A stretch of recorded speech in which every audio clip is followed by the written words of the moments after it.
ఒకప్పుడు ప్రపంచానికి దారి చూపిన భారతదేశంలో సైద్ధాంతిక గందరగోళం ఏర్పడిన కాలం అది. తత్వం, మతం విషయంలో ఎవరికి తోచినట్లు వాళ్ళు సిద్ధాంతాలు లేవదీస్తున్న పరిస్థితి. చార్వాక, లోకయాతిక, కపాలిక, శాక్తేయ, సాంఖ్యక, బౌద్ధ, మాధ్యమిక ఇలా అనేక సంప్రదాయాలు పుట్టుకు వచ్చాయి.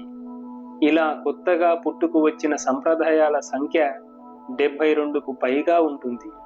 వీటన్నిటి మధ్య విభేదాలు, ఘర్షణలతో దేశం అల్లకల్లోలమయ్యింది. సర్వత్రా మూఢనమ్మకాలు, మౌఢ్యం రాజ్యమేలుతున్నాయి. ఋషులు, మునులు, యోగులతో శాంతిమయంగా ఆధ్యాత్మిక తేజస్సుతో వెలిగిన దేశం తమస్సులోకి జారిపోయింది. అలాంటి పరిస్థితిలో ఉన్న దేశ ధర్మాల్ని ఉద్ధరించడానికి అవతరించారు ఆదిశంకరులు. ఈ దేశంలో సనాతన వైదిక ధర్మం ఇప్పటికీ నిలిచి ఉందంటే అది ఆదిశంకరుల పుణ్యమే. ఆయన కాలంలో హిందూ మతం, ధర్మం ఎన్నో దాడులకు గురైంది. ఈ ధర్మాన్ని నాశనం చేయాలని ప్రయత్నించిన శక్తులు కూడా ఇప్పటికంటే బలంగా ఉండేవి. అయినా జీవించిన అతి తక్కువ కాలంలోనే ఆదిశంకరులు ఈ దాడుల్ని తిప్పికొట్టడమే కాక ధర్మరక్షణకు ఒక వ్యవస్థను కూడా ఏర్పాటు చేశారు. అపారమైన జ్ఞానం, ఆధ్యాత్మికతలనే ఆయుధంగా ఆయన ఈ విజయాన్ని సాధించారు. కలియుగంలో ధర్మానికి మేధోపరమైన హాని కలుగుతుంది. అధార్మిక ఆలోచనలు, ధోరణి జనజీవనంలో స్థిరపడింది. అందుకనే ఆదిశంకరులు జ్ఞాన, ఆధ్యాత్మికతలే ఆయుధంగా ధర్మరక్షణకు పూనుకున్నారు. ఆదిశంకరుల నాటికి దేశంలో అధార్మిక శక్తులు హెచ్చుమీరిపోయాయి. ఆనాటి పరిస్థితుల్ని పరిశీలిస్తే కొన్ని ప్రధానమైన సంఘటనలు మనకు కనిపిస్తాయి. గ్రీసు, టర్కీ, ఇతర మధ్యప్రాచ్య దేశాల నుంచి భారత్ దండయాత్రలు ఎదుర్కొంటోంది. సనాతన ధర్మ పద్ధతుల్లో అనేక లోపాలు తలెత్తాయి. దీనికి గల అనేక కారణాల్లో కొన్ని ముఖ్యమైనవి. వేదార్థాన్ని పూర్తిగా ఆకలింపు చేసుకోకుండానే కొందరు తమకు తోచిన విధంగా మత సంప్రదాయాలు, పద్ధతుల్ని సృష్టించి ప్రచారం చేశారు. సంక్లిష్టమైన వేదార్థాన్ని గ్రహించడం మేధావులకే సాధ్యం కాని పరిస్థితి ఏర్పడింది. సంస్కృత భాష తెలియని ప్రజానీకం ఎక్కువ కావడం వల్ల వేదాధ్యయనం, వేదార్థ వివరణ కుంటుపడ్డాయి. తాంత్రిక సంప్రదాయాల్లో నరబలి వంటి వామాచారాలు వ్యాపించాయి. సాధారణ ప్రజానీకానికి దగ్గరగా ఉన్నట్లు కనిపించిన జైన, బౌద్ధ మతాల వ్యాప్తితో సనాతన ధర్మం పట్ల శ్రద్ధ, గౌరవం తగ్గాయి. వైదిక ధర్మ పద్ధతుల్లో వచ్చిన లోపాలను సరిచేసి దానిని పునఃస్థాపించేవారు కరువయ్యారు. సనాతన ధర్మానికి చెందిన సంప్రదాయాలను కాదని అశోకుడు, హర్షుడు మొదలైన గొప్ప రాజులు బౌద్ధాన్ని స్వీకరించారు. ఇలాంటి పరిస్థితుల్లో సనాతన వైదిక ధర్మాన్ని, సంప్రదాయాల్ని సంస్కరించి పునరుద్ధరించి తరువాత తరాలకు అందించగలిగే వారి అవసరం ఏర్పడింది. అంతటి కఠినమైన, అద్భుతమైన కార్యాన్ని నిర్వహించడానికి భగవంతుడే మరోసారి అవతారం ఎత్తాలని సనాతన ధర్మాభిమానులు ఆశగా ఎదురు చూశారు. అప్పుడే ఆదిశంకరుడు అవతరించారు. శంకరాచార్యులు సాగించిన తత్వశాస్త్ర సంవాదాలు, సాధించిన విజయాలు చాలా అద్భుతమైనవి, ప్రత్యేకమైనవి. దేశం నలుమూలలకు పర్యటించి వివిధ సంప్రదాయాలకు చెందిన పండితులతో వాదనలు జరిపి వారిని సనాతన ధర్మ మార్గంలోకి తెచ్చారు. వేదాంత సూత్రాలకు భాష్యం రాసిన భట్టభాస్కరుని మొదలు వామాచారులు, బౌద్ధుల వరకు అందరినీ తన వాదన పటిమతో ఓడించి, ఒప్పించి ధర్మ విజయాన్ని సాధించారు. భట్టభాస్కరుని తరువాత దండి, మయూరులను కలిశారు. వారికి అద్వైత సిద్ధాంతాన్ని బోధించారు. ఖండనఖండ ఖాద్య గ్రంథ రచయిత హర్షుడు, అభినవ గుప్తుడు, మురారి మిశ్రుడు, ఉదయనాచార్యుడు, ధర్మగుప్తుడు, కుమారీల భట్టు, ప్రభాకరుడు మొదలైన ఎందరో పండితులతో శాస్త్ర చర్చ చేశారు. రాజా మహిస్మతి ఆస్థాన పండితుడైన మండన మిశ్రుడు గొప్ప వేదవిదుడు. కర్మమీమాంసను అనుసరించే మండన మిశ్రుడు మొదట సన్యాసి అయిన శంకరుడితో వాదనకు అంగీకరించలేదు. ఆ తరువాత పండితులంతా చెప్పిన తరువాత శాస్త్ర చర్చకు ఒప్పుకున్నాడు. రెండు వైపులా వాదనలను విని తీర్పు చెప్పడానికి మండన మిశ్రుని భార్య ఉభయ భారతి అంగీకరించింది.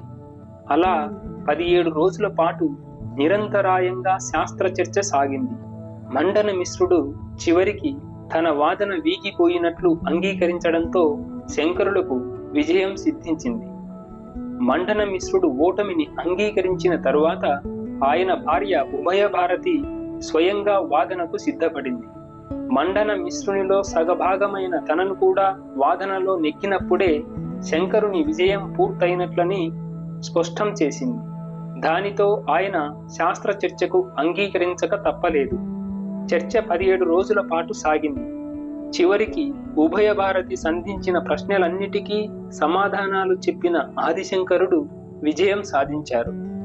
శంకరాచార్యుడిని గురువుగా అంగీకరించిన మండన మిశ్రుడు తన ఆస్తినంతటినీ ఆయనకు స్వాధీనం చేశాడు.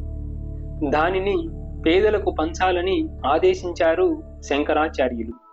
సన్యాస దీక్ష తీసుకుని మండన మిశ్రుడు సురేశ్వరాచార్యుడుగా మారారు. శృంగేరిలో మఠాన్ని స్థాపించి సురేశ్వరుడిని మఠాధిపతిని చేశారు.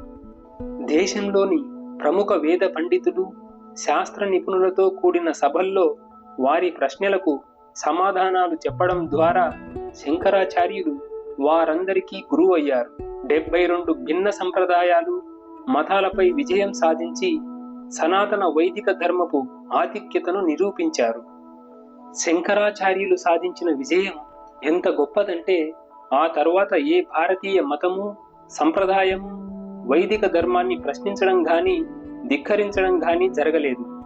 ఆ విధంగా ఆయన వైదిక ధర్మానికి చెందిన సంప్రదాయాలు, మతాలను సంస్కరించి వాటిని తిరిగి మాతృ వ్యవస్థతో జోడించారు. శంకరాచార్యులకు ముందు అనేక మంది ప్రముఖ గురువులు, తత్వవేత్తలు ఉన్నా వారెవ్వరూ సాధించని సమన్వయాన్ని, సాధికారతను ఆయన సాధించారు. దేశమంతా పర్యటించిన ఆదిశంకరులు అద్వైత సిద్ధాంతాన్ని సర్వత్రా ప్రచారం చేశారు. పూరిలో గోవర్ధన పీఠాన్ని స్థాపించారు. కాంచీపురంలో శాక్తేయులతో శాస్త్ర చర్చ జరిపి వారికి ఉన్న అపోహలు తొలగించారు. దేవాలయాలను ప్రక్షాళన చేశారు. చోళ, పాండ్యరాజుల గౌరవాన్ని పొందారు. ఉజ్జయిని వెళ్లి అక్కడ భైరవుల వామాచారాలను అడ్డుకున్నారు. నరబలి పద్ధతిని పూర్తిగా వదిలిపెట్టేట్లు చేశారు.